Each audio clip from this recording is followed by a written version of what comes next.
कर्पूरगौरम करुणावतारम संसार सारम भुजगेन्द्रहारम सदा वसंतम हृदयारविंदे भवम भवानी सहितम नमामि।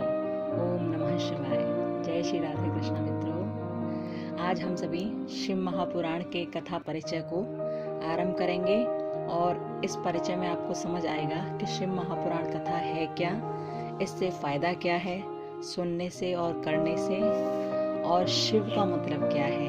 तो आज हम लोग जानेंगे शिव महापुराण को किसने रचा, क्यों रचा, कौन इसके रचयिता हैं, और ये शिव महापुराण सभी पुराणों में किस नंबर पर आता है। ठीक है, इन सब की आज हम चर्चा करेंगे। क्योंकि ये परिचय है तो इसमें हमें सारी बात जाननी होगी। शिव कथा करने से पहले उसका परिचय जानना सबसे ज्यादा जरूरी है।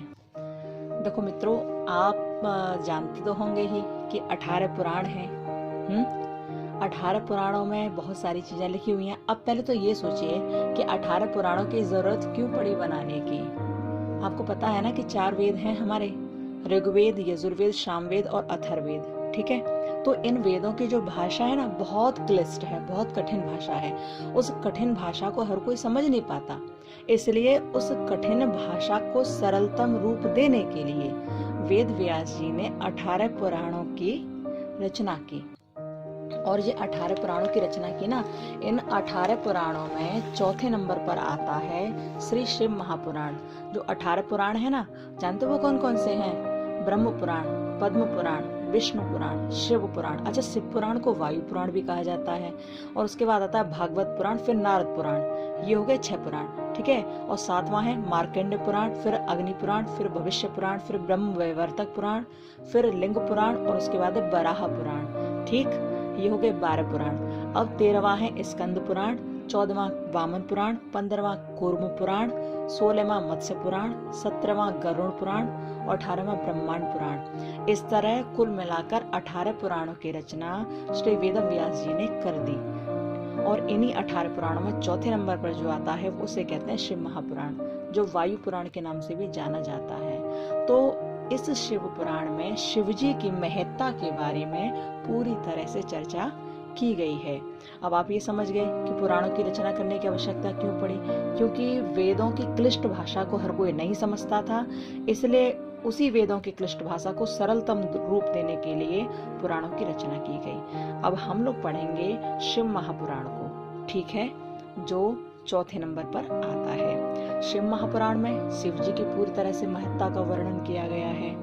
अच्छा, एक बात और सुनिए, जैसे कि शिव महापुराण कथा करने से पहले ये सोच लेना चाहिए और ये देख लेना चाहिए कि जहाँ शिव महापुराण की कथा का आयोजन हो रहा है वो वास्तव में जगह ठीक है या नहीं है। ठीक तो ये भी है कि जहाँ भगवान की कथा होती है वो सारी जगह सही हो ही जाती है, उसमें कोई शक नहीं है, लेकिन फिर भी उस जगह को देखना चाहिए कि वो किस तरह वहाँ पर मंच की साज सज्जा की गई है, किस तरह वहाँ पर सुंदर सजाया गया है। तो जहाँ भी कथा हो तो पहले देखो कि व्यास मंच सुंदर बना है अथवा नहीं है। यदि नहीं बना तो सुंदर बनाओ, अच्छा पांडाल लगाओ। ठीक है, और व्यास मंच के बिल्कुल सामने ही, कहीं नीचे ही जमीन पर अच्छी तरह से वहाँ लीप कर और वहाँ भगवान शिव की लिंग स्थापित करो, वहाँ शिवलिंग बनाओ। क्योंकि जहाँ शिव की कथा होती है वहाँ शिवलिंग बनाना बहुत जरूरी होता है। अच्छा, एक बात और, बहुत से लोग शिवलिंग के अर्थ को ही उल्टा सीधा बता देते हैं। बहुत से लोग ऐसा करते हैं कि शिवलिंग को किसी बॉडी पार्ट से रिलेटेड बताते हैं, कहते हैं कि शिवलिंग एक बॉडी पार्ट है, लिंग एक बॉडी पार्ट है। अरे भैया, ये जो शिवलिंग है ना, ये बॉडी पार्ट से रिलेटेड नहीं है। इसका मतलब है, शिवलिंग का मतलब है शिव का प्रतीक, लिंग का अर्थ होता है प्रतीक। तो शिवलिंग जो है ना वो शिव का प्रतीक है, शिव का प्रतिरूप है। ठीक है, इसलिए इसे बॉडी पार्ट से कनेक्ट मत कीजिए। ठीक है, तो शिवलिंग आपको बनाना ही है। और याद रहे कि शिवलिंग बनाना कैसे है। हाँ, सबसे बड़ी बात यह कि शिवलिंग बनाना कैसे है। तो इसके लिए आपको पहले शुद्ध मिट्टी लो, और मिट्टी लेकर उसमें गाय का थोड़ा सा गोबर मिलाओ, और गोबर के साथ जैसे कनेर के फूल और अन्न, घी, थोड़ा सा उसमें मक्खन भी डालो। तो इन सब से मिला जुला कर गंगा जल वगैरह डालकर 12 अंगुल का शिवलिंग स्थापित कर दो वहीं जमीन में ही। ठीक है, वो बहुत ज़रूरी है। अच्छा, अब लोग पूछते हैं 12 अंगुल से छोटा हो तो? नहीं, 12 अंगुल से छोटा नहीं होना चाहिए, क्योंकि वो उतना फल नहीं देता है। 12 अंगुल का कम से कम होना चाहिए, या उससे बड़ा भी चल सकता है, लेकिन छोटा नहीं होना चाहिए। ठीक है। अब शिवलिंग आपने स्थापित कर दी, बना दी, वहाँ पर ओम नमः शिवाय ओम नमः शिवाय बोल बोल के आप शिवलिंग की स्थापना वहाँ कर देंगे।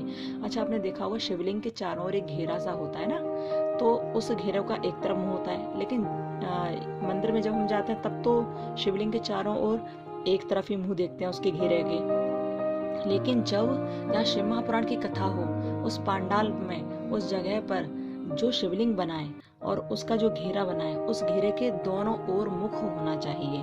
दक्षिण की दिशा को छोड़कर दोनों ओर मुंह होना चाहिए। ठीक है, दक्षिण की ओर मुंह नहीं होना है, ध्यान रखना विशेष। तो आपने शिवलिंग की स्थापना भी कर दी, उसका घेरा भी बना दिया, व्यास मंच की साज सज्जा भी हो गई, सब कुछ बढ़िया तरह से हो गया। अब कथा कैसे शुरू करनी है, तो आप व्यास मंच के पास जाएंगे और वहाँ पर भगवान की प्रतिरूप छाया प्रति रखी हुई है, आप स्पर्श करेंगे, सच्चे मन से ध्यान करेंगे उनका, और ध्यान करने के बाद आप अपने व्यास मंच पर आसीन हो जाएंगे। ठीक है। और व्यास मंच पर जब आप आसीन हो जाएंगे तो वहाँ बैठते ही सबसे पहले आपको 3 बार हरि ओम हरि ओम हरि ओम इस तरह बोलना है। ठीक है।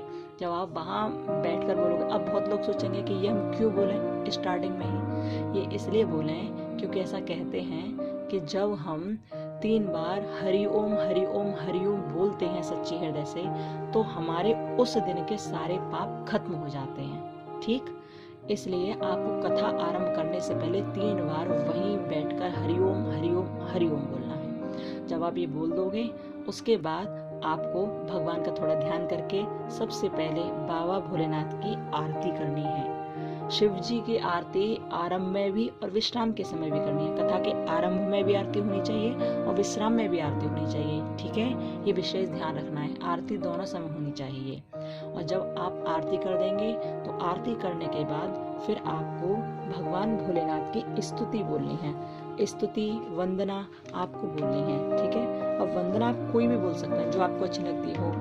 और वैसे तो शिव महापुराण में बहुत सारी स्तुतियाँ दे रखी हैं, बहुत सुंदर सुंदर दे रखी हैं, जिनमें शिव श्रोतम है, शिव तांडव श्रोतम है, तुलसीदास कृत रुद्राष्टकम है, पशुपति अष्टकम है, शिवाष्टकम है, शिव पंचाक्षर श्रोतम है, शिव मानस पूजा भी है, लिंगाष्टक श्रोतम भी है और विश्वनाथ अष्टकम भी है। बहुत सारी हैं उसमें। लेकिन आप यदि इनमें से कोई ना बोलना चाहे तो कोई बात नहीं। आपने कोई बनाए हो शिव जी के ऊपर, कोई भी स्तुति बनाई हो या कुछ भी हो, या आपको कुछ भी अच्छा लगता हो शिव जी के प्रति या भगवान के प्रति, आस्था में आपका जो भी निकले, आप वो बोलें, वो वंदना बोलें, वो स्तुति बोलें। ठीक है। और जब आप ये स्तुति कर लोगे, भगवान का पूरी तरह ध्यान कर लोगे, उसके बाद आपको वहीं बैठकर प्रणाम करके पूरी तरह से भक्तजनों को भी, भगवान को भी, सभी लोगों को, गुरुजनों को प्रणाम करके उसके बाद आपको कथा को आरंभ करना है। ठीक है। अब ये जो शिव महापुराण की कथा है ना, जब आप आरंभ करोगे तो आप सबसे पहले बताओगे कि शिव महापुराण की कथा है क्या और शिव क्या है, और शिव महापुराण की कथा सुनकर क्या होगा। शिव महापुराण में कितने श्लोक हैं, पहले कितने थे, अब कितने हैं, ये आपको पहले बताना पड़ेगा। और शिव का वास्तविक अर्थ क्या है। देखो मित्रों, वैसे तो शिव का अर्थ करने की औकात किसी के नहीं, क्योंकि शिव तो अपने आप में ही परिपूर्ण है, उनका अर्थ कभी कोई नहीं कर सकता। जो शिव है ना, वो स्वयंभू है, शिव शाश्वत है, शिव ही है सर्वोच्च सत्ता, जानते हो आप। और ये शिव ही विश्व चेतना का आधार भी है, तो शिव से बड़ा तो कोई नहीं, वो तो सबसे बड़े हैं। लेकिन यदि शिव के नाम का शाब्दिक अर्थ देखो तो शिव, अच्छा आप शिव बोलो, शे बोलते रहो बहुत तेज तेज। देखो शिव बोलोगे तो क्या लगेगा, ऊर्जा निकल रही है, ऊर्जा निकलती रहती है, मतलब ऊर्जा को थामने वाला कोई नहीं है, ऊर्जा निकल रही है खूब तेज गति से। शे जो ऊर्जा दे, यानी कि ऐसी शक्ति जो ऊर्जा दे, वो है शे। अब केवल ऊर्जा देते रहोगे तो उसका कहीं ना कहीं तो विश्राम दोगे, कहीं ना कहीं तो थोड़ा बहुत उसे संतुलन में रखोगे। तो जो शिव है वो तो शिव तो ऊर्जा का प्रतीक है, जो ऊर्जा निकल रही है। ठीक, एक ऐसी शक्ति जो ऊर्जा देती है, लेकिन उस ऊर्जा को कहीं थामने के लिए, कहीं संतुलित करने के लिए वह को बाद में जोड़ दिया गया। वह क्या है, वह ऊर्जा शांत करने वाली प्रवीणता है। ठीक है। शे एक शक्ति है जो ऊर्जा देती है, और वह ऊर्जा को संतुलित करने वाली, शांत करने वाली एक प्रवीणता है। इस तरह बना शिव। ठीक है, और वैसे तो शिव के बारे में तो पता नहीं, बड़े बड़े विद्वानों बहुत सुंदर सुंदर बात कही। कहते हैं वेदो शिवम शिवो वेदम, वेद ही शिव और शिव ही वेद है, शिव की बात ही अलग है। अच्छा देखिए, अब ये आपको पता चला कि शिव का मतलब क्या है, और जो शिव का मतलब अच्छी तरह से समझ गया ना, वो दूसरों को भी ठीक से समझा सकता है। अब ये जो शिव का मतलब आपने सुना, और शिव महापुराण में जो शिव की पूरी चर्चा की गई है उसमें भी बड़ी भिन्नता है। इस भिन्नता को भी आप आगे आगे चल के सुनते रहोगे। यहाँ तो छोटी सी बात बताई गई, लेकिन आगे चल के कथाओं में विस्तार रूप दिया जाएगा। जो शिव महापुराण है ना, अभी हमने आपको बताया कि वो भागवत जी से पहले आता है, यानी कि शिव महापुराण पुराणों की गिनती में चौथे नंबर पर आता है। ठीक है, और इस शिव महापुराण में अभी इस समय 24,000 श्लोक हैं। एक समय था जब इसमें 100 करोड़ श्लोक हुआ करते थे। कहते हैं कि जब सृष्टि के आरंभ में कुछ नहीं था ना, तब भगवान भोलेनाथ ने अपने ही मुख से शिव महापुराण के 100 करोड़ श्लोक तैयार किए। लेकिन जैसे जैसे समय आगे बढ़ता गया तो 100 करोड़ श्लोकों की जगह केवल 1 लाख श्लोक रह गए। और उस समय 1 लाख श्लोक थे और 12 संहिताएं थी। संहिताओं का मतलब जानते हैं आप? जैसे श्री रामायण में कांड है ना, रामायण में श्री रामचरितमानस में कांड है ना, जैसे कि बाल कांड, अयोध्या कांड, अरण्य कांड, ये सब कांड है ना, किष्किंधा कांड, लंका कांड, उत्तर कांड, सुंदर कांड, ये सब है। और ऐसे ही श्री भागवत जी में स्कंद हैं, 12 स्कंद। तो इसी प्रकार से श्री शिव महापुराण में संहिताएं हैं। तो पहले 1 लाख श्लोक हुआ करते थे जिनमें 12 संहिताएं हुआ करती थी। लेकिन जैसे जैसे और समय बढ़ा, कलयुग आगे बढ़ता गया, कलयुग आ गया, तो अब इस कलयुग में 24,000 श्लोक और 7 संहिताएं रह गई। यानी कि अब कुल मिलाकर श्री शिव महापुराण में 24,000 श्लोक हैं और 7 संहिताएं हैं। तो ये 7 संहिताएं हैं ना, उनके जो नाम हैं वो हैं विज्ञेश्वर संहिता, रुद्र संहिता, शतरुद्र संहिता, कोटि रुद्र संहिता, उमा संहिता, कैलाश संहिता और वायव्य संहिता। ठीक है, तो ये 7 संहिताएं और 24,000 श्लोकों से मिलाकर श्री शिव महापुराण की रचना कर दी गई है। अब इन 7 संहिताओं में ही भगवान की कथाओं को विस्तार दिया गया है, और कथाएं बहुत सुंदर सुंदर हैं। अब ये तो आप समझ गए कि शिव पुराण में कितने श्लोक, कितनी संहिताएं हैं, और शिव पुराण है क्या, किसके ऊपर पूरी तरह से है। ठीक है, अब लोगों के मन में आता है कि हम शिव पुराण क्यों सुने, क्या होगा शिव पुराण सुनने से, क्या होगा? अरे भैया, बहुत कुछ होगा शिव पुराण सुनने से। देखो, सब लोग जानते हैं कि दुनिया में हम आए और एक दिन आए और एक दिन मर जाना है। इस शरीर का शव बन जाना है, और शव जो होता है ना, वो शिव का ही प्रतीक है। ठीक है, जो मरघटों में, जो शमशान में राख होती है ना, राख, शिव उस राख को अपने शरीर पर धारण करते हैं। हम लोग मर जाते हैं, उस राख को वहीं के वहीं फेंक देते हैं, कहीं कहीं सिरा देते हैं, ये सब हो जाता है। लेकिन प्यारे, जो शिव की कथा सुन लेते हैं ना, वो शिव की कथा सुनने के बाद उनका जो शरीर होता है, जलने के बाद भी भगवान शिव उसके शव की राख को अपने शरीर पर लगाते हैं। मरना तो सबको है, लेकिन क्यों ना ऐसे बन जाओ, क्यों ना ऐसे शिव के भक्त बन जाओ कि जब आप मरो तो आपके शव की राख, आपके राख भगवान शिव अपने हृदय में लगाएं, अपने हृदय पर लगाएं, अपने शरीर पर लगाएं, और अपने आप में हमें भी समाहित कर लें। ठीक है, और शिव की कथा को सुनने से बहुत सारी चिंताओं का समाधान होता है। शिव की कथाओं को सुनने से लोग वास्तव में समझ पाते हैं कि जिंदगी जीने का सही तरीका क्या है। यदि हम ऐसा बुरा कर्म करते तो हमें कैसा फल मिलेगा, यदि हम अच्छा कर्म करते तो हमें कैसा फल मिलेगा। शिव की कथा ये हमें सिखाती है। हमें उम्मीद है कि आज आप शिव कथा के परिचय को समझ गए होंगे।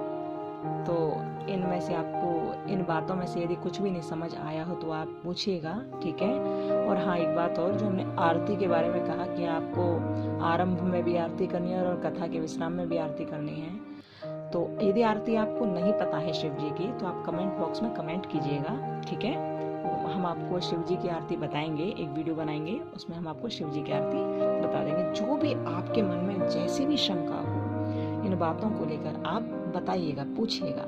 और जैसे जैसे समय बढ़ेगा, हम लोग शिव जी की कथाओं को बहुत सुंदर तरह से सुनते रहेंगे। कथाएं बहुत सारी और बहुत सुंदर सुंदर कथाएं हैं। ये तो शिव जी की कथा का परिचय था, शिव महापुराण का परिचय था, ये आपको याद रखना है, ठीक है। और बहुत लोगों को कथाओं से जोड़ना है, हर जगह कथा को यहाँ से वहाँ शेयर भी करना है, ठीक है। जय श्री राधे कृष्णा। आप सभी खुश रहिए, बढ़िया रहिए और भगवान का नाम लेते रहिए। ओके, जय श्री राधे कृष्णा। ओम नमः शिवाय। ओम नमः शिवाय।